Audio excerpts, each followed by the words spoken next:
Welcome to Inspired Edinburgh. Powerful conversations helping you reconnect with your purpose. I'm Elliot Reeves and my guest today is Bryan Morrison. Bryan is the founder and managing director of BizSocial Enterprises, an organisation that aims to encourage local businesses and social enterprises to build relationships and trade with one another using the buy local model. You regularly run networking events, expos and training events across the country with some of the UK's leading speakers and workshop facilitators, and you donate 25% of your profits to local community projects. Bryan, it's an absolute pleasure to have you here. Welcome to the show. Thank you very much.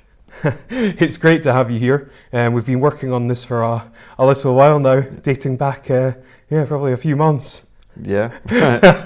So it's great to have you here. I've been doing some research in your story, and it's you've probably not had the easiest of lives, I think it's fair to say.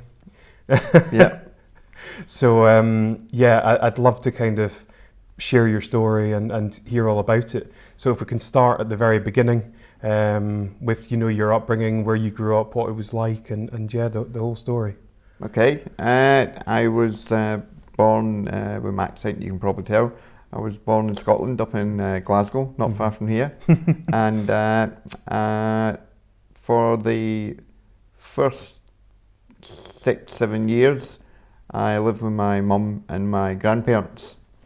And there was never ever a father figure around. And I remember I used to always ask, where's my dad? And I would get a quick slap and told to stop asking that question from my grandfather. That I wasn't allowed to ask that question. It was a bad thing to do. So I was always told that I wasn't allowed to ask it. Yeah. And so that was that. And then when I was about 8 years of age, for the first time I remember my mum saying to me, we've got a council flat, we're going to live on our own. And I just thought this is amazing. So we got our own house when I was 8, and we went there, and it was great to have my own room and a little kid. But I soon found out that what people mean by when you're a single parent and you don't have a father, that you're treated differently by the other kids. So I was always, when we moved to this place, I was always bullied, beaten up by the other kids who had mums and dads and brothers and sisters, and it was only ever me. So bullying was a big thing from a very young age. And it went on until I was, I'd say, maybe 11 years of age, when I came home from school one day and there was some strangers in the house, and I wasn't too sure who they were, and I shouted "Mum," and there was no reply, and three of the people, I can't remember the number, said to me, your mum's in there with some of our colleagues, we're going to take you with us. And I thought, well, you don't talk to strangers, you're not taking me anywhere. And I started screaming, and I was like forced out the house by these people and taken away. Didn't see my mum, and long story short, I ended up being taken to this big house in the west end of Glasgow, and then it ended up, it was a children's home that I was being taken to, and I didn't understand what was going on. And I now know that my mum had mental health problems. She wasn't at all well, and she needed support. So I then realised, looking like, that maybe things that were happening, maybe there was more to it when I was asking about where's my father, and and being told not to ask, and things that had happened over that 8 years. Well, 11 years actually, when we moved to that house, the 3 years in that house when things didn't seem right, but as a kid I didn't know what was right and what was wrong. And then when I went to the children's home and I started seeing love. Hmm. And even though it was the people that were looking after you were staff, Mm-hmm. it was weird. It was odd to have people like care for you. I'm not saying my mum didn't care, Uh-huh. but I now think like she wasn't well enough to look after me. Yeah. And then, as I say, when I was in the children's home, it was like, wow, I love being here. Really? Yeah. But that's so unusual, because I think the kind of stereotype or the perception is that, you know, people are kind of dragged up in these places, the environments aren't good, and you're saying that it was, I mean, how would you describe the experience?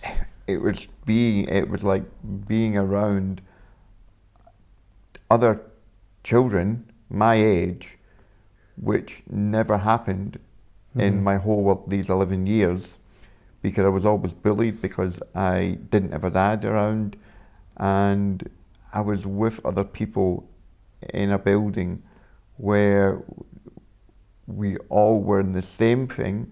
We were all there. We didn't have a mum or dad in this children's home, and we had people there looking after us. Yeah. And I loved it. Really? I actually loved it. And yeah, it was hard. I've always said I wanted to go and live with my mum. I wanted to go and see my grandparents, and I remember running away and things like that. And they then decided they would keep moving me to other children's homes, further and further and further away every time, because I kept running away, going to the hospital to see my mum. If she was out for the weekend, I would go back to the house, and then the police would come and look for me and take me back to the children's home, because, and I didn't know then why, because my mum wasn't well enough. Even though she was at home, they were trying to rehabilitate her to live back in the community, but she wasn't well enough to deal with me at the same time. So yeah, at first it was amazing in the children's homes. Yeah. So how long were you? How long end to end did you live in these homes? It's hard to it's trying to remember because I was that young. I'm sure I was from around about 9, 10. I'm sure I was in and out various times. I was never in foster or adopted or anything like that. It was always children's homes. But then it was permanent from, I'd say, 12 until a week before my 16th birthday. All right. And I still to this day wish that they had not sent me home the week before my 16th, and always wondered why they did. But now I know, because if you bring your 16th birthday in within the children's home, then they have to make sure that you're okay to become an adult. So yeah, they sent me home, and it didn't work.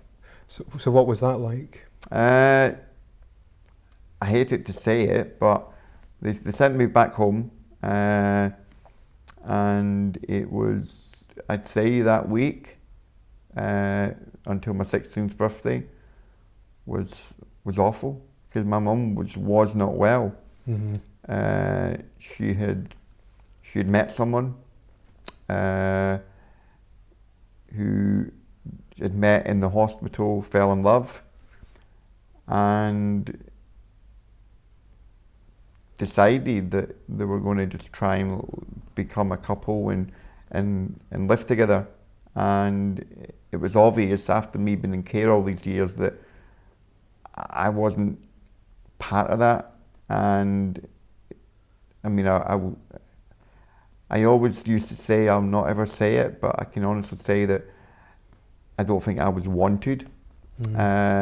And then I just remember on my 16th birthday, 1 week later, so I'd been back in the house 1 week, and the bedroom door opening, and I just remember this envelope getting thrown at me, and a bag, and getting told to not in a nice way to leave. Okay. That my mum didn't want me there. It wasn't working.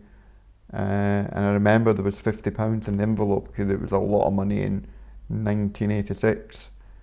And I didn't know what to do because I hadn't ever met cousins, aunt, uncles.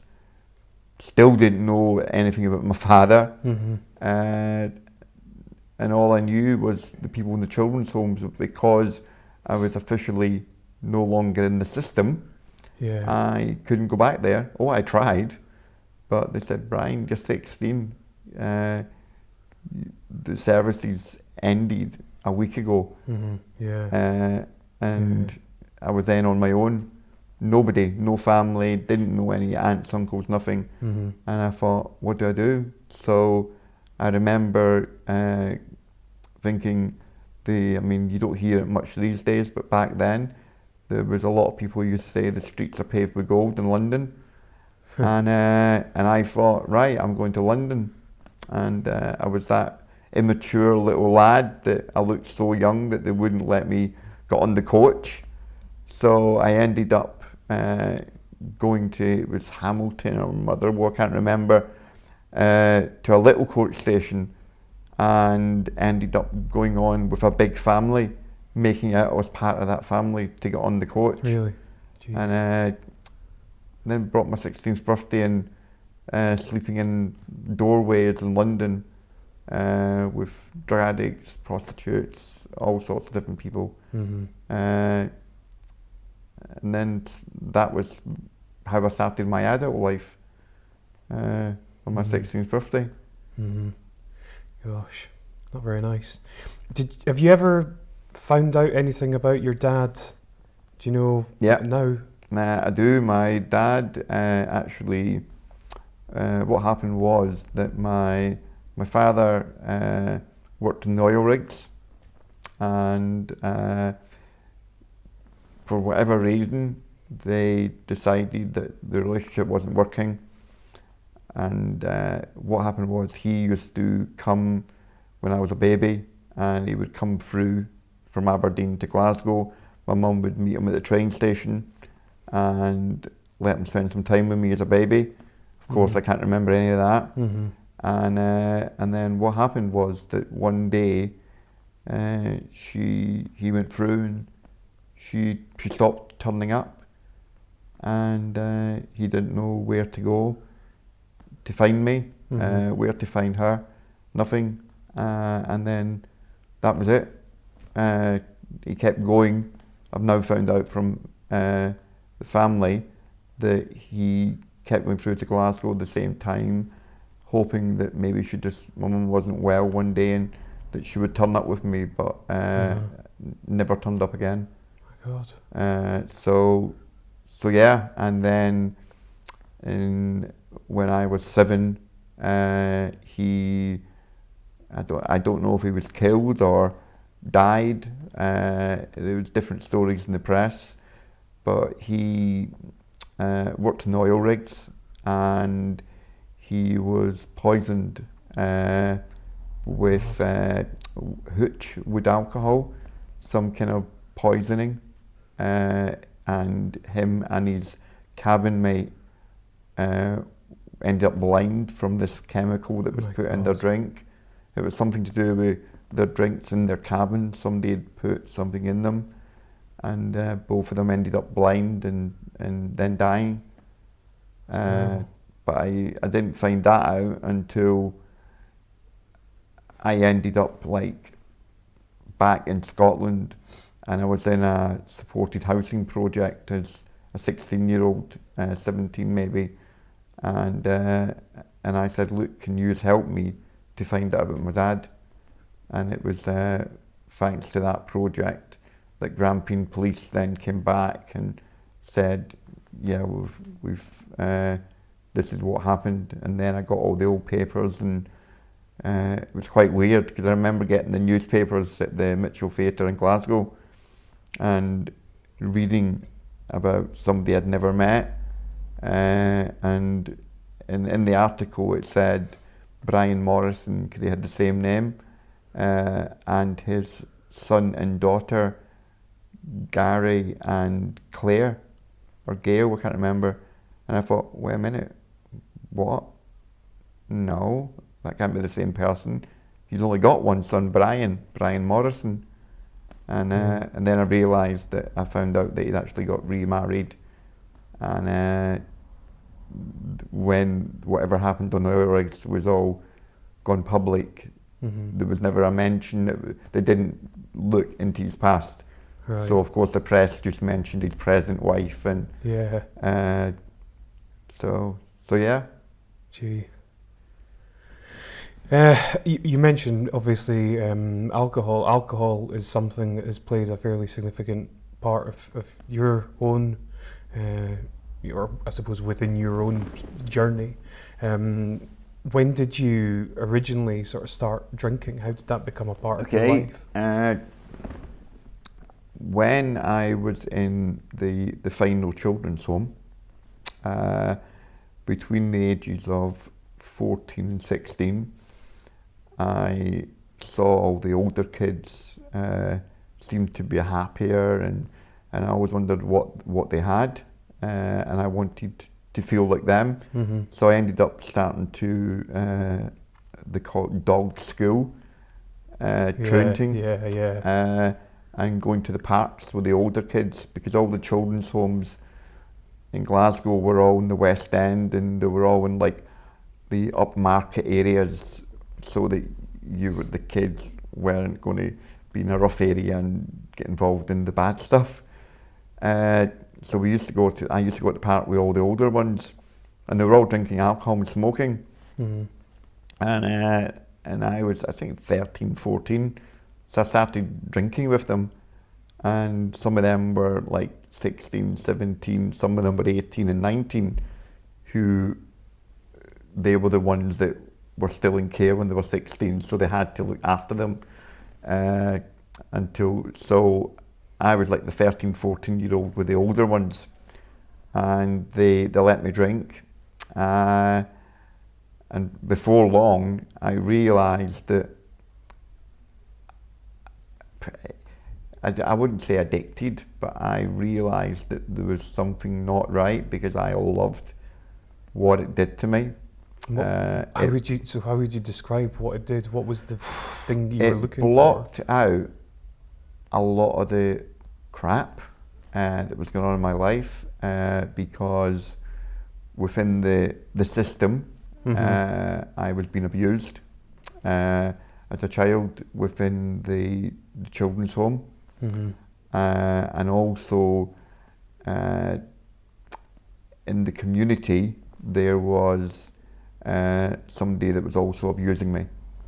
So I couldn't go anywhere and report it because I was a kid, and when I was being abused by this person in the community, I couldn't go back to the children's home and report it because a member of staff there was also abusing me. Jesus. So I couldn't tell anyone what was going on in my life, that I was being abused, sexually abused by these people.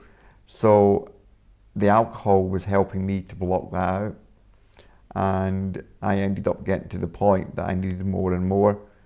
So I would end up being with the older kids. When they were all getting drunk, I would go into the bag, I would take some alcohol out, and I would hide it in the park somewhere for later when they all were back. There used to be many fights, and because they were all accusing each other of who stole the alcohol.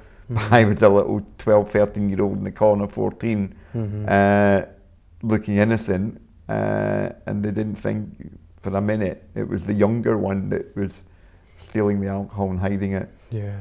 And then later, when the abuse was happening, maybe that evening, I would run back to the park, and I would get the alcohol to help me sleep that night and block out what was going on. And that went on until I ended up getting out the care system and going to London on my 16th. And and by then I was a daily drinker.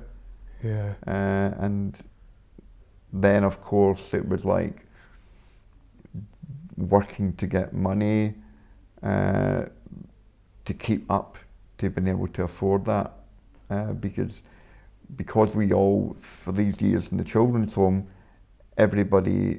we all put our pocket money in together to buy the alcohol. So it ended up quite a lot of alcohol that we were storing places to be able to drink. Because we were all young, you didn't need much to get drunk. Yes.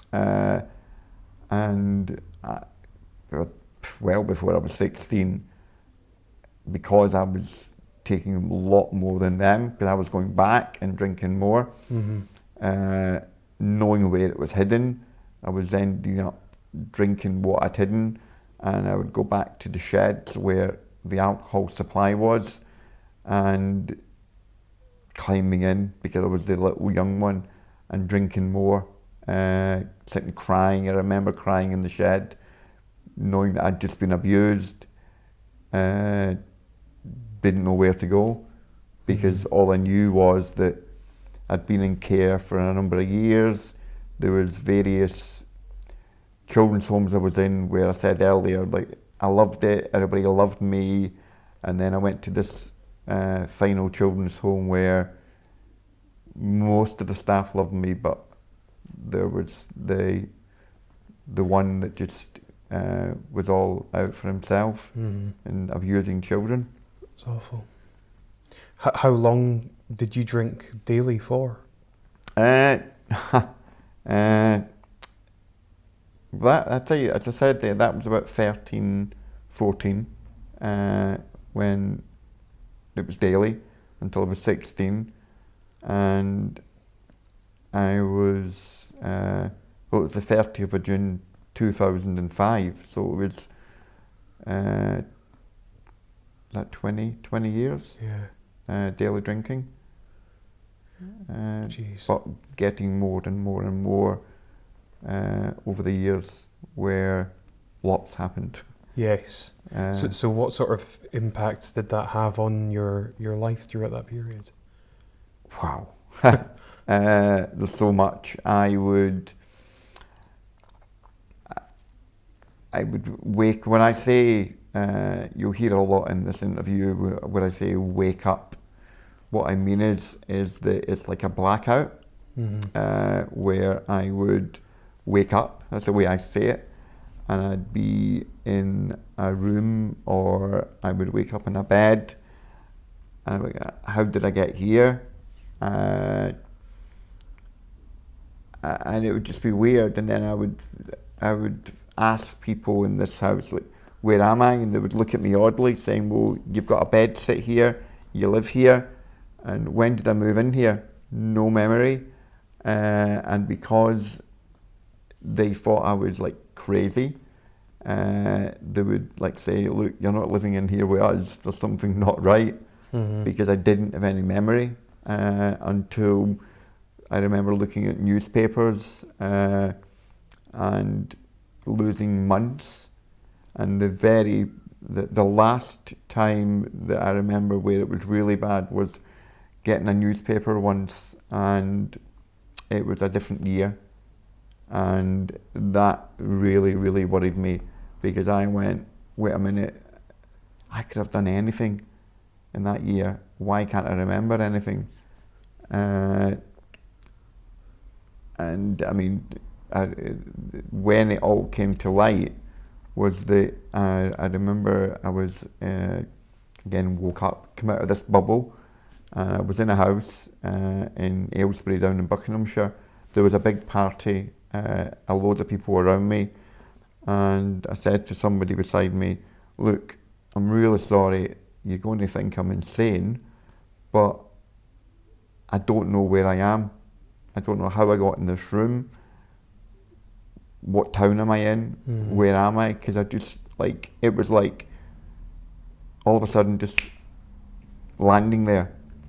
And it ended up that this person said, you need to get help. And I went, why?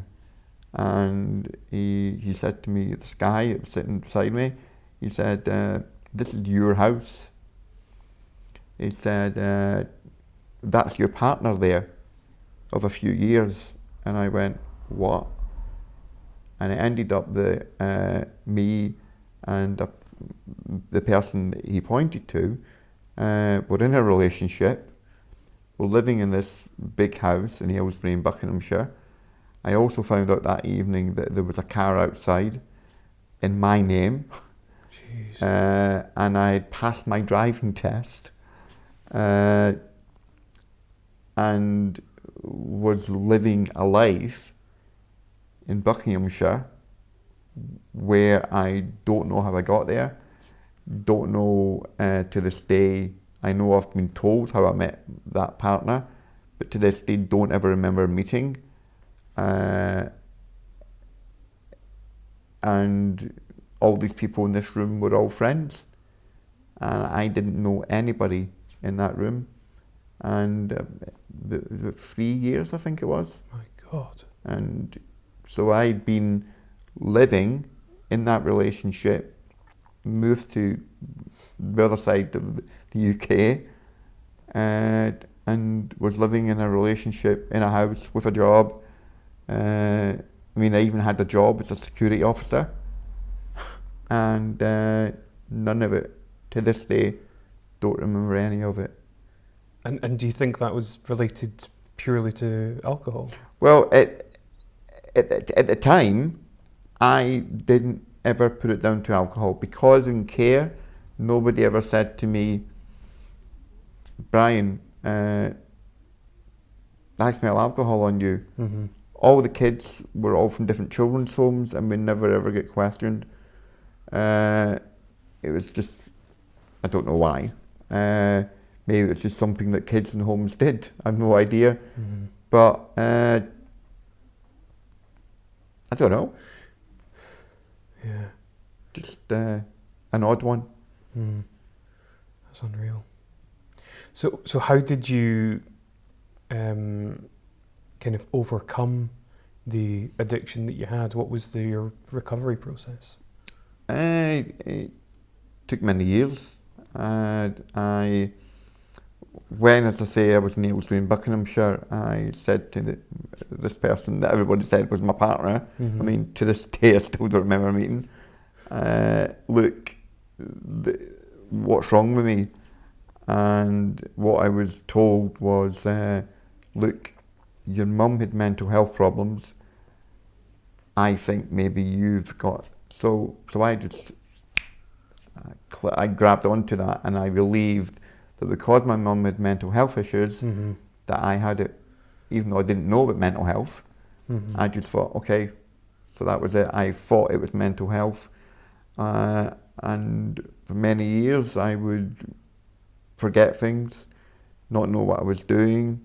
Again, come out of blackouts, and I'd be in different cities, living with this partner still that I don't remember meeting, until I don't know what year it was, but I woke up in a bed and breakfast, and went downstairs, and I said to the people, look, where am I? And they looked at me a bit odd, and they went, you're in Blackpool. What am I doing in Blackpool? I've never been to Blackpool in my life. And they went, well, you booked in last night, your car's outside. So I'd driven to Blackpool. I mean, I've always said to a lot of people, I laugh about it now, I always say I'd love to be like maybe a networking group and love to bump into that driving instructor. Because I just don't know how I got to pass a driving test in blackout. So it that's when I realised that there something was not right, because I was running to the shop, I was wanting more and more alcohol, and I realised that I was starting to shake when the alcohol consumption was going down. Mm-hmm. And the longer that I didn't have a drink, I was shaking, and then when I started taking fits and seizures, and then saying to my partner, please run to the shop and get me some drink. And as soon as I got the bottle of vodka in my hand and quickly took it, within 10-15 minutes, the shakes would go, and I would be normal again. And then I realised, wait a minute, this isn't mental health. This is to do with what I've been doing since I was a kid in the home. And I thought, how do I stop? How do I feel like everybody else, be normal? And I didn't know how. So I remember going online and trying to find out how I could, what these feelings were. And online it was saying like addiction, how much do you drink? And then I started waking up. When I say waking up again, I mean blackout. It was getting worse because I would come around out of blackout and I'd be in police cells. I would be in mental health units. I would come around and I'd be sitting in accident and emergency. A couple of times I've came around and I've had wires all around me where I've completely nearly died. And it was all down to the drink, but they kept discharging me and saying, go and get some help. Never actually offering it, just saying, go and get some help. And when you're dependent on alcohol, while you're in hospitals, and it still happens today, in hospitals, you go in there, the police take you there, or you go yourself and you say, please help me, I've got a drink problem. They say, when was the last time you had a drink? 5 minutes ago. I'm an alcoholic. I can't live without it. I've got it in my pocket. And until you sober up, the mental health team tell the medical team, when this person's sober, then ring us back and we'll come down and see the person. But the thing is, you're never sober because you're having to get more drink to stay normal. So I would be walking out the hospital to go and get more drink, going back, and they would say, you've had more. I'm like, yeah, because I need it. I can't, I'm taking fits. And that's the way it kept going on. And then I just had enough and I thought, right, I can't live like this. And then I started thinking, I would want to end my life. I don't know how to live anymore. And I remember when it again got worse, when I come out of this another blackout and I was on the roof of a tower, and it was at the Blackpool Victoria Hospital. And I remember I was on the roof and there was loads of people shouting. There was firemen. The roads were blue lights everywhere, and I was actually on this tower. Don't know how I got up there, and they had blocked off all the roads because I had climbed up. I'd got out of A&E and said, if you're not going to help me, I want to end my life. And I ended up climbing up this building to jump, and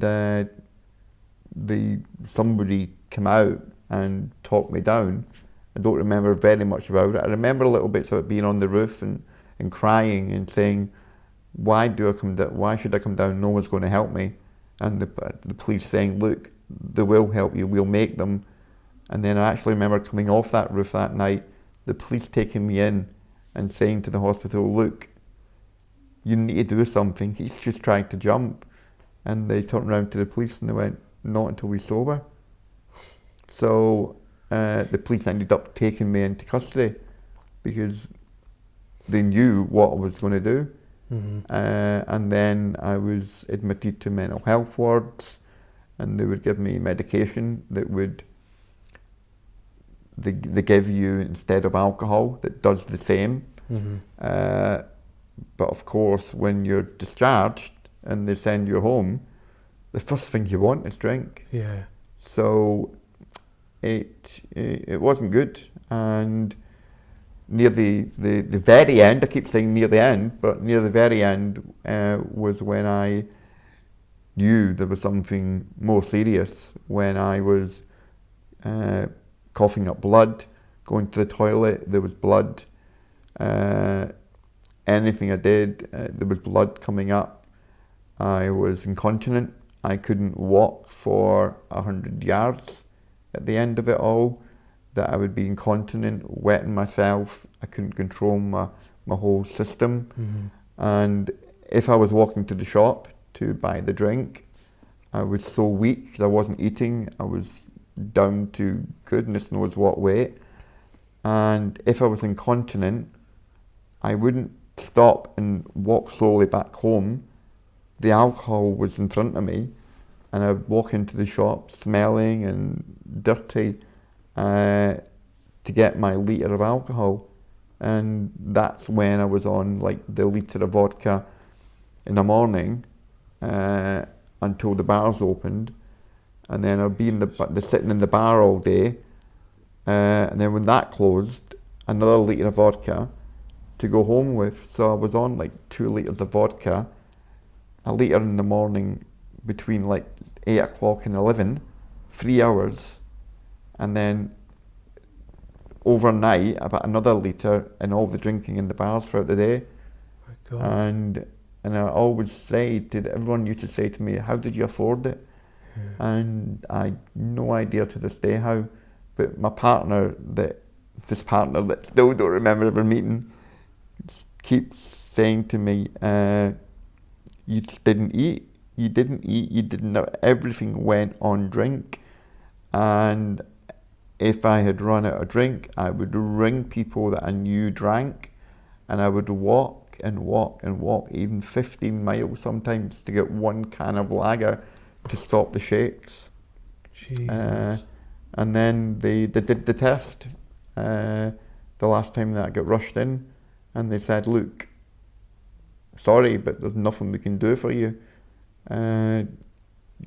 It's either you die, and that was in March 2005, around my birthday, and they said that the results weren't good. They would give me 6 to 12 months to live. Possibly, if I stopped drinking, they might be able to extend it, but there was no promise. And I said, if I was to stop, could I be okay? And they went, with the results, we don't think so, but we're not saying no. And I said, well, what do I do? How do I stop? I've tried to kill myself because I couldn't stop. I'm 35 years of age. How do I stop drinking then? I've been doing it since I was a kid.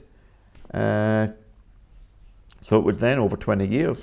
And then I got a phone call saying that they'd found me a bed in a treatment centre. There was no promise of what it could do.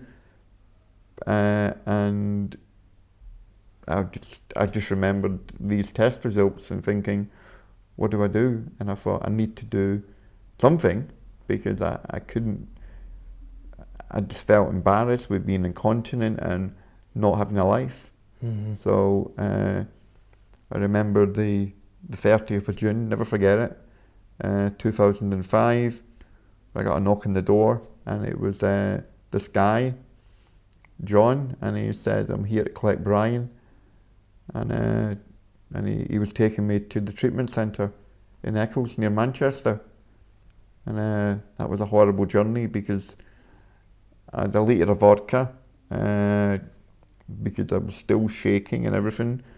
I was smelling, I was incontinent all the way down the road in the car. But this guy was in recovery from addiction, and he said, don't worry, let's get you there. And he knew that I needed that drink. Mm-hmm. And then we got there, and they said, we need to take that bottle off you. And to this day, I mean, even inside me now, it's like knowing that I was just about to take my last swig of alcohol, Mm-hmm. and then go into this unit. never forget it. It was 9:20 a.m. on the 30th of June 2005, and I went into this detox unit, and was safely taken off the alcohol, because a lot of people out there, unfortunately, don't know that if you're addicted to alcohol, the last thing you do is stop. It's the opposite of what you would think.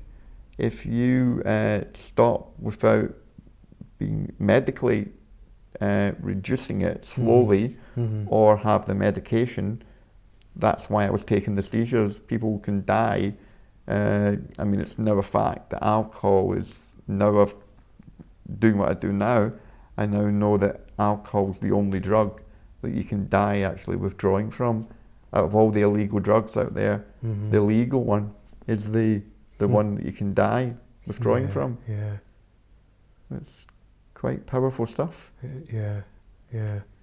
So, knowing what you know now, if you were speaking to somebody who was in the position that you were in, what would you suggest that they do?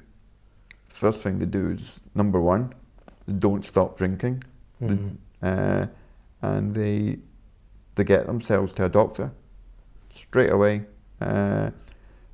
Everywhere now has got an alcohol team. You don't even need to go to your own GP. You can ring up your local alcohol service. They're everywhere now, everywhere. And if you're too embarrassed, just even go online and Google recovery and in the name of your town, and get somebody that's in recovery from addiction to support you in going in and getting help. But definitely don't stop drinking, because you can die in a seizure. Jesus. I didn't know that. Do you think alcohol should be legal?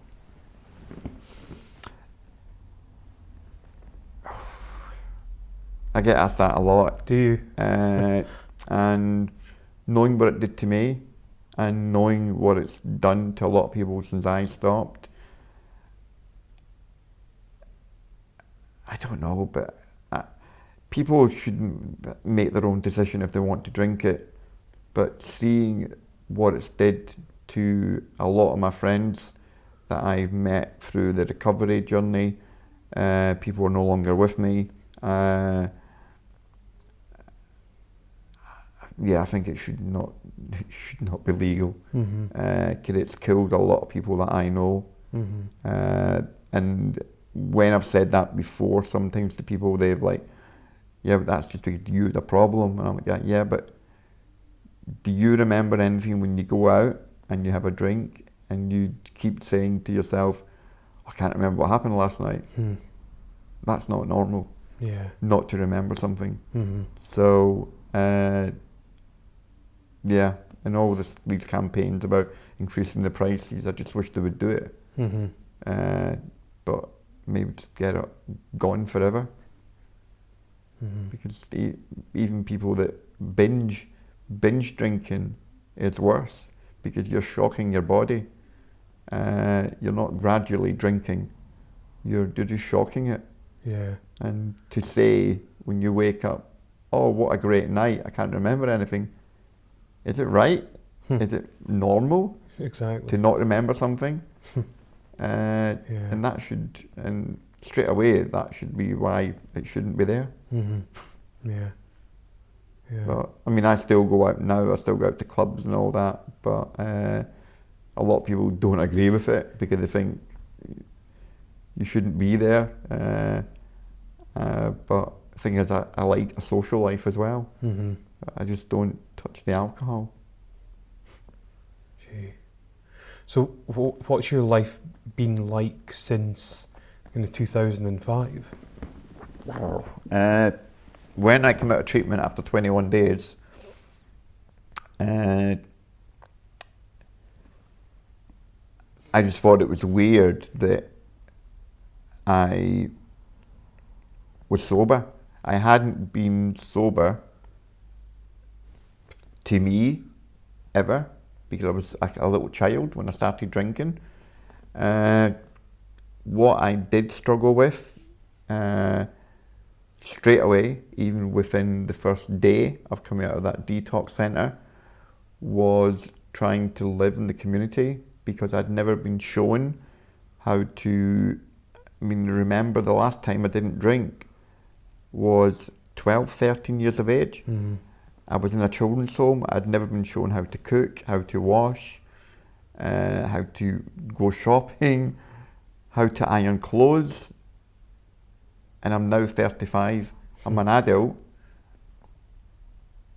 I don't know how to do that. I've always said drink. So that was the strangest thing, was that I didn't know how to live out there in the community, and having to learn. And it was thanks to a network of people that supported me, that were in recovery, that got me through that. Mm-hmm. Because that first year was just hell, serious hell. I mean, that relationship that I kept mentioning, that I had been in, it ended up that relationship started in 1989, and it ended, I think it was exactly a year to when I stopped drinking. So 89 until 2006, because very, very quickly realised that the relationship was very, very unhealthy. Violence, everything.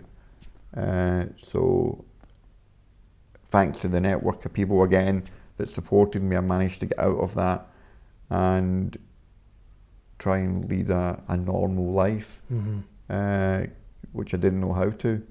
I'll never forget, like, when I was 1 year sober and leaving that house, leaving that relationship, and going into this like little flat and sleeping on a mattress on the floor, no furniture, and crying every night for months because the last I remember, I'd never ever been alone. I was a kid, I was in a children's home, there was always somebody there, and here I am at 35, alone, and it was tough, but I got through it. And then I thought that, wow, I've managed to stop, like, find out what it's like to be alive. That's what I kept saying. And I ended up thinking, God, somebody has to tell these people that alcohol was dangerous. And I was crazy. I was even more mad.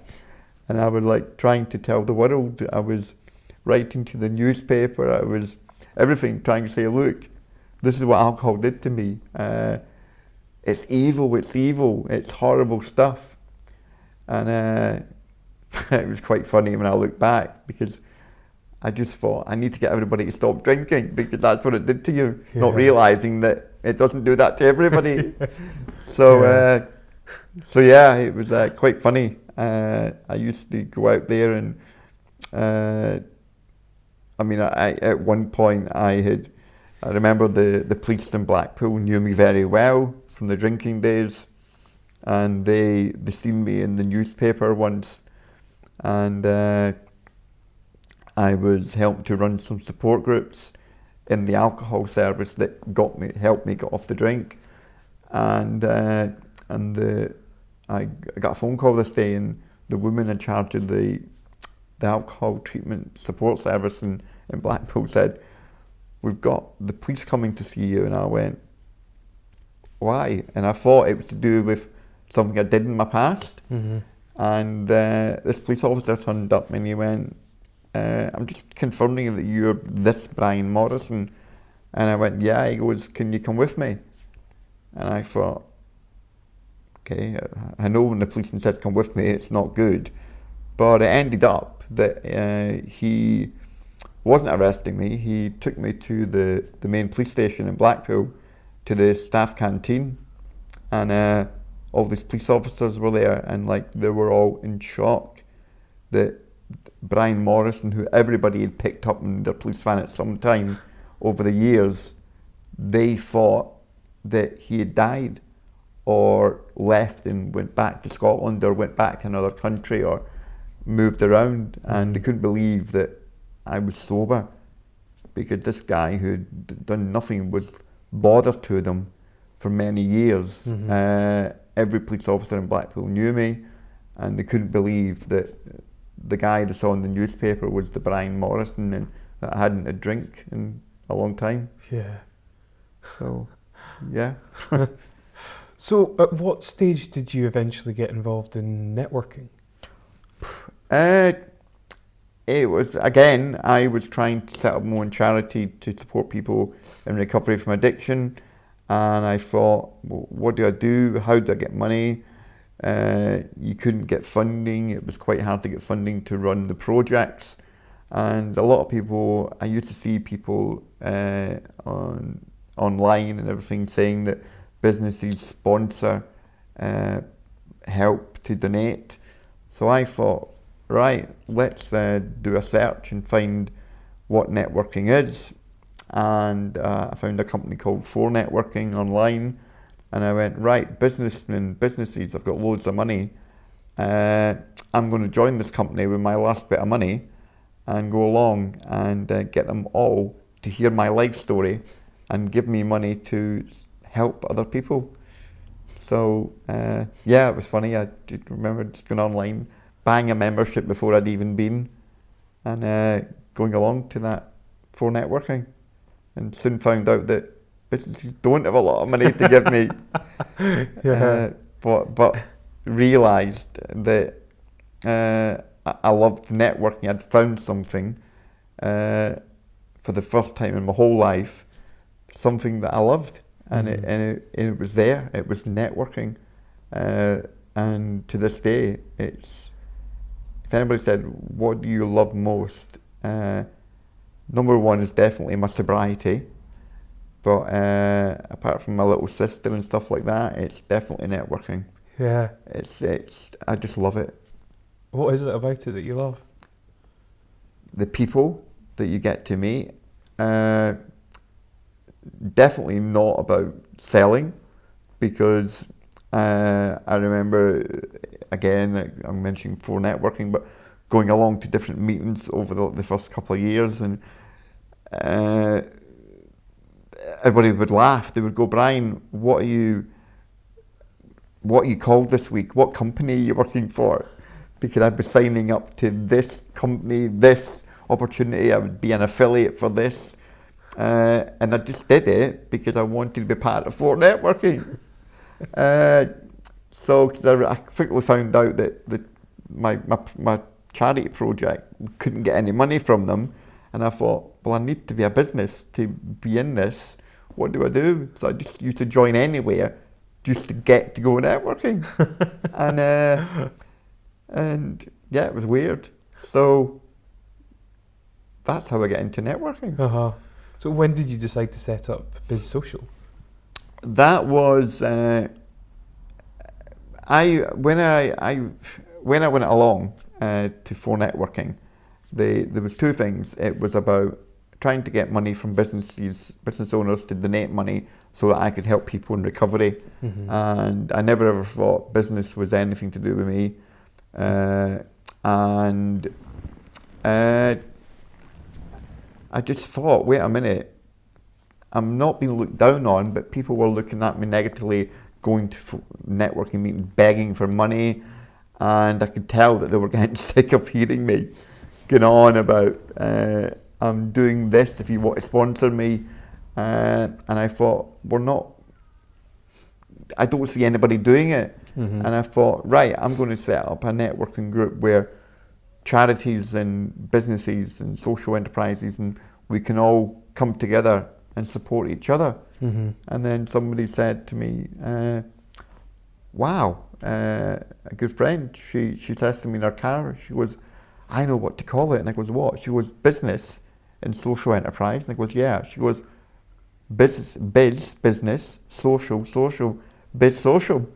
And we come up with that. Well, she came up with this idea, and the following day I went online and I said I was launching a company called BizSocial, and it was to bring businesses to work with social enterprises. Yeah.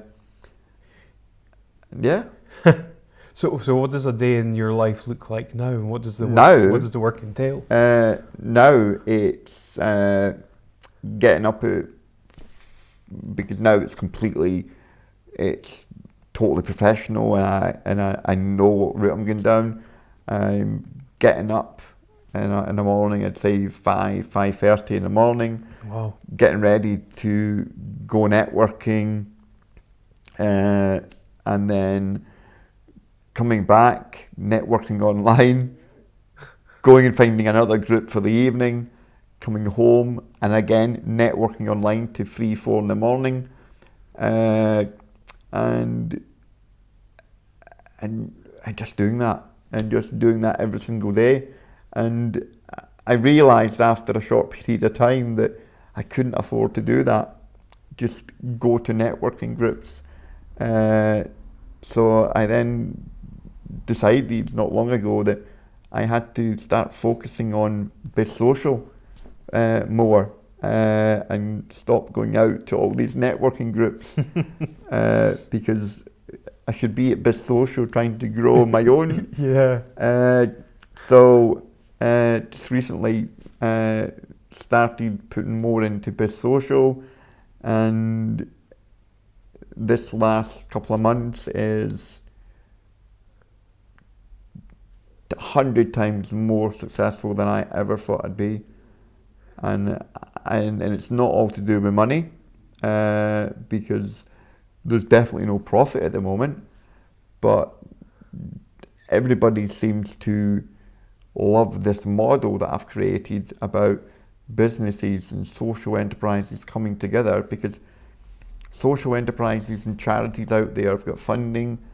They need the services of everyone. There's nobody in a networking group, business networking group, that cannot help a social enterprise or a charity that needs the service. They need the product or the service, and the business needs the clients. And after lots of research, there is not one, if anybody out there knows any, tell me, but there's no networking company out there that brings businesses and social enterprises and that together. Mm-hmm. And I can't believe that I've not found anything anywhere in the UK anyway. Really? And the model's just, I mean, this last week even, I've launched, over the last 5 weeks, I've launched 6 groups, some at 2 a week. And the numbers, I just can't believe the interest I've got. And I've just never been so happy. Really? And it's all to do with networking. It's weird. And it's just to do with people, getting to know people, how I can help them. And that's what I mean. I said there a few minutes ago, it's not all about money. I would go to a networking group if I had maybe £20 in my pocket and I didn't know what I was doing, where my next sale was coming from, or membership, or somebody booking a stand for an expo or anything. I would lose that last £20 to put £5 in the car for petrol to go and pay £15 for a networking group, because I want to get my name out there, and get the name BizSocial known. Yeah. And it's worked. That's brilliant. I think there's some maybe kind of cynicism from some people about networking. They don't really see the sort of value in it, but clearly it's something that you love. The last thing you do is, if you're going to networking to sell, don't go. Don't go. Everybody would go to sell then. Don't go to a networking group expecting to sell. It's the last thing you do. Go in there, get to know people, and build relationships, and then they will come and they'll buy from you. But don't go in there to sell. And don't expect anything going to a networking group and saying, after going to 4 or 5 meetings, oh, this isn't working, I'm not renewing the membership, or I'm not coming back. it takes a lot longer to build a relationship than a couple of meetings. Yeah, definitely. But yeah, it's definitely about relationship building. Yeah. I mean, reflecting back on, your life, I don't know if you ever think about whether the things that have happened for some sort of reason, or do you ever look for like a deeper meaning in the things that have happened, insofar as, if you think about having some sort of purpose in life, do you believe that those things had to happen for you to be able to fulfill a higher purpose? I don't know. I used to always think that way, that there's a reason why something's happened, and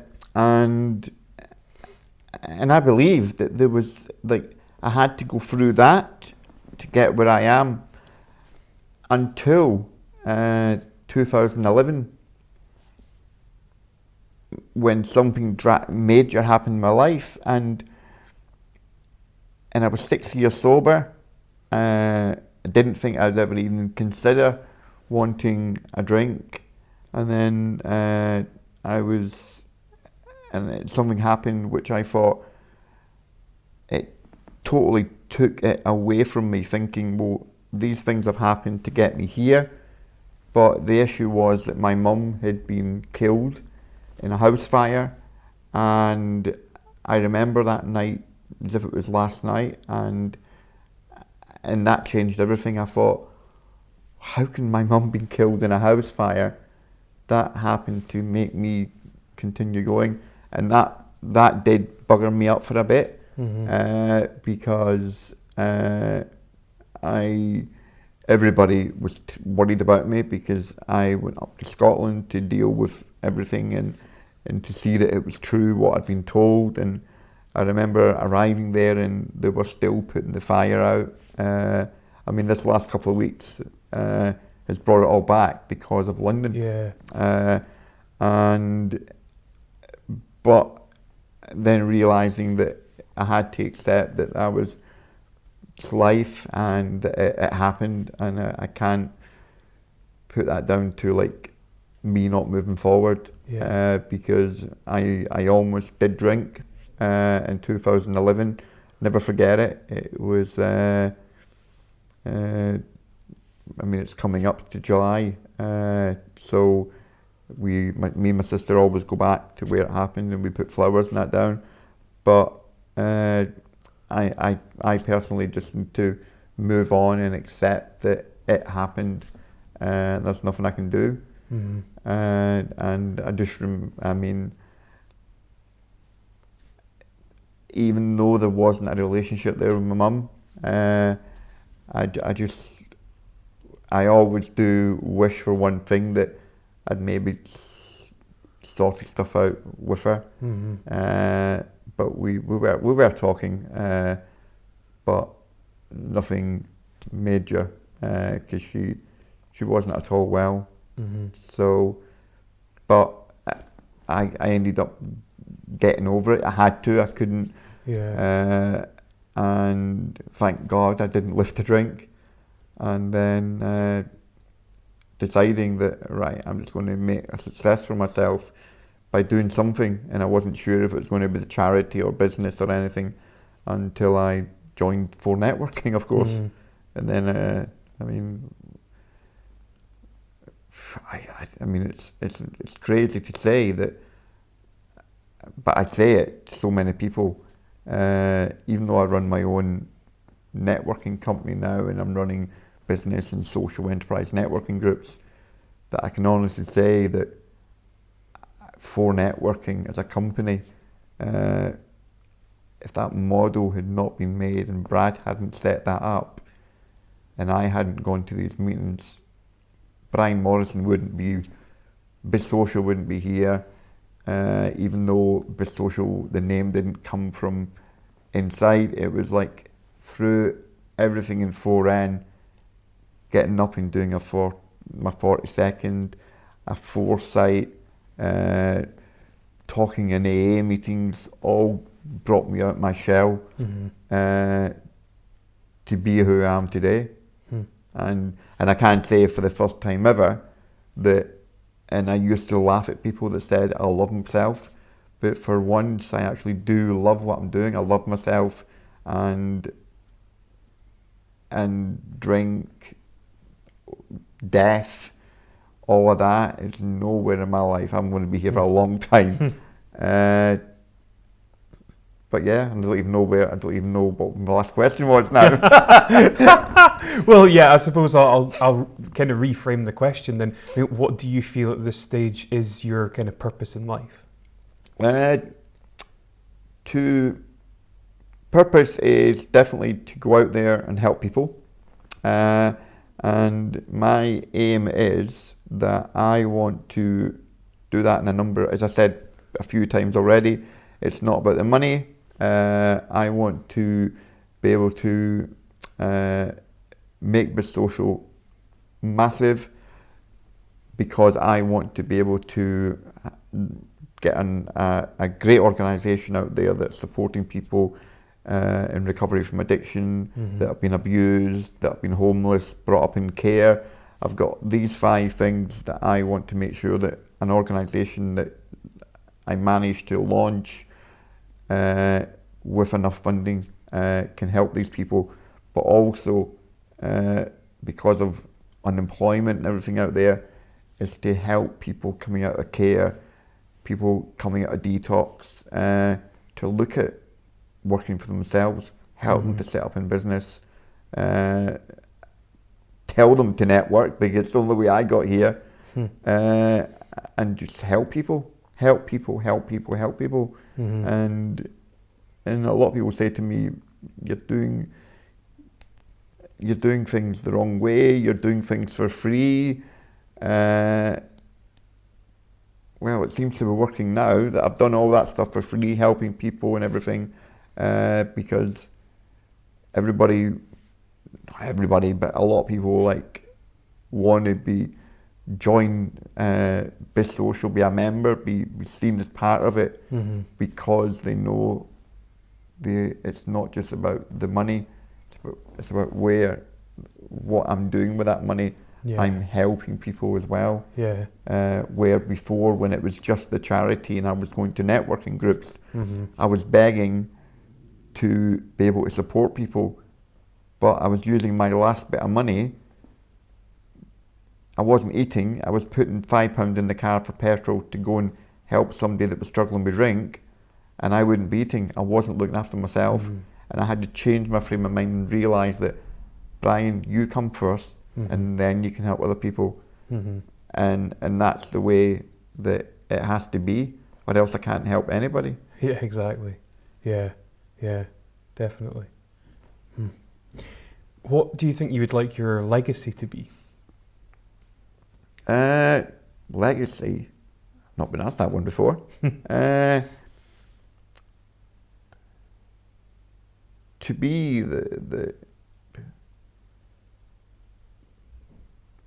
I don't know, just to be the guy who had nothing, who thought he was dying, to then, I mean, it's what when I'm doing foresights and that, it's like I name them from the drunk to success, that you can change.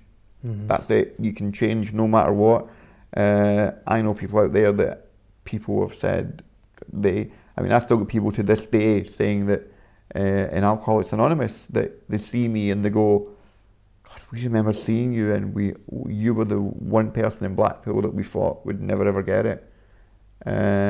So yeah, I don't really think I understand the word. That's probably right, I'm saying that. But yeah, just the guy that would go out his way rather than help himself to help others, because that's all I've ever done.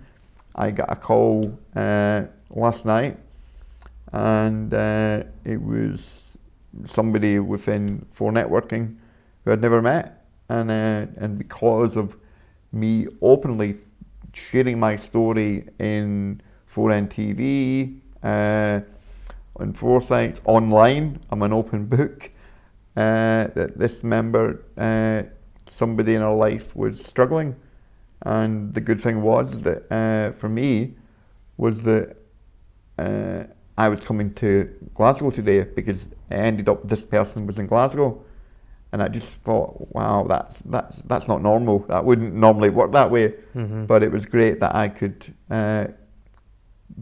leave the house at like 4:30 this morning instead of leaving it later to drive up and go and see this person and try and help them. Yeah. And it was like, how much do you charge? I'm like, what do you mean? Again, going back to the past, I would never charge people anything. And I was like, I don't want anything. Look, I've been there. I know what it's like. I'm not coming up because I charge £50 an hour as an alcohol worker. You've got to touch me through 4N. Somebody struggling with drink. I've driven up early from Blackpool to. I mean, I've done it before. I've drove to Edinburgh from Blackpool when I'm not even coming this way to meet somebody that's struggling. And that's just me. It's the kind of person I am, because I know it nearly killed me. And I believe now that because I've been there, that I'm not saying alcohol workers and people through university and all that are no good, but I think the best ones are the people that's been there, that have lived it. Because as you said earlier, not many people out there know that withdrawing from alcohol can kill you, because the professionals don't say it. They're too scared to. So, yeah. How do you define success? Being happy. Being happy. That's it. Being happy. It's definitely not money. No. Just being happy. That's it. Being happy with life. And I never ever, in any time throughout my whole life, I can honestly say that I've ever been this happy. And it's cool. Yeah. It didn't take any drink to do it either, so Exactly. It's even better. Yeah. What do you think's the best piece of advice you've ever received? Best piece of advice that I ever received was being told that I had to go out and tell the world my story. As soon as I started doing my 4 sites, I keep mentioning, people don't know what 4, just like talking about my life or whatever in presentations, being told, look, you need to tell the world. If you don't, it's not right. It's wrong if you don't. You have to go out there and tell the world, because there's a lot of people out there that think that they can't live without alcohol. It has to be shown that they can. A lot of people think I've been in care all my life, I've been abused. I mean, a lot of young people, unfortunately, mainly boys, that are young boys coming out of care and suicides and everything, is to try and get a message out there and say to all these people. And I mean, that's why I pick homelessness, abuse, and addiction and all these things, because I picked the things that I've been through to tell them there's a way out, and that's why I want them to see they can set up in business. I never thought I couldn't even afford anything. I remember, as I say, walking for miles for a can of lager. And yeah. If you had the opportunity to speak to the 20-year-old you, what would you say? It's okay. It's okay, because I thought I had nothing. Even though I had a mother, that it's okay. It'll get better, because back then, homeless on the streets, and all I wanted to do was drink or take some pills to overdose, or but yeah, just it's going to be all right. Just get help, because a lot of people don't. I didn't. I thought it was mental health because my mum had mental health issues. Yeah. I think people need to know. I mean, that's a big major thing that my message is out there, that people have to stop worrying about asking that question, how much do you drink? People won't ask the question because they don't want the person to think that. But if you don't, nobody asked me when I was in care, nobody asked me for years, and it almost killed me. You need to say to people, if you think there's an issue, you need to say, look, how much do you drink? And if anybody tells you, this is another thing, anybody tells you an amount, triple it. We don't tell the truth. Always triple it, because while you're locked in addiction, you won't tell them the truth, and it's always known to at least be triple. I used to say a half a bottle and it was a litre. But yeah. Gee. If you could change anything in the world, what would it be and why? Gosh, if I could change anything.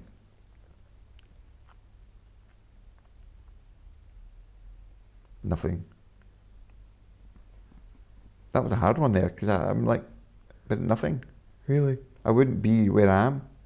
I mean, yeah, I would love to, my mum not have been killed in the fire, and the child abuse, these two things. I mean, the addiction, I believe, as you mentioned earlier, there was a reason for that, to help me to help others. But yeah, the child abuse and my mother being killed in the fire is the two things that I would, the only two things. Apart from that, nothing.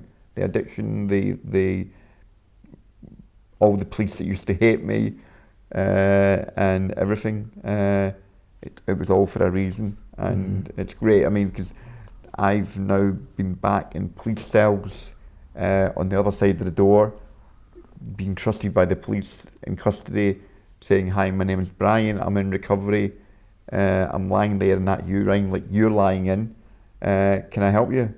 And before it was me in the cell. Yeah. So there's a reason why I went through that to get where I am today. Bryan, thank you so much for an amazing interview. Thank you. The work that you're doing, I think, is absolutely fantastic. You are genuinely an inspiration, and you know, I think that what you're doing and sharing your message to help other people is absolutely brilliant. I really do. Thank you very much. Yeah, you're absolutely welcome. Thanks so much for being on the show, and I wish you all the best with everything that you're doing. Great. Thanks, Bryan. Thank you. Cheers.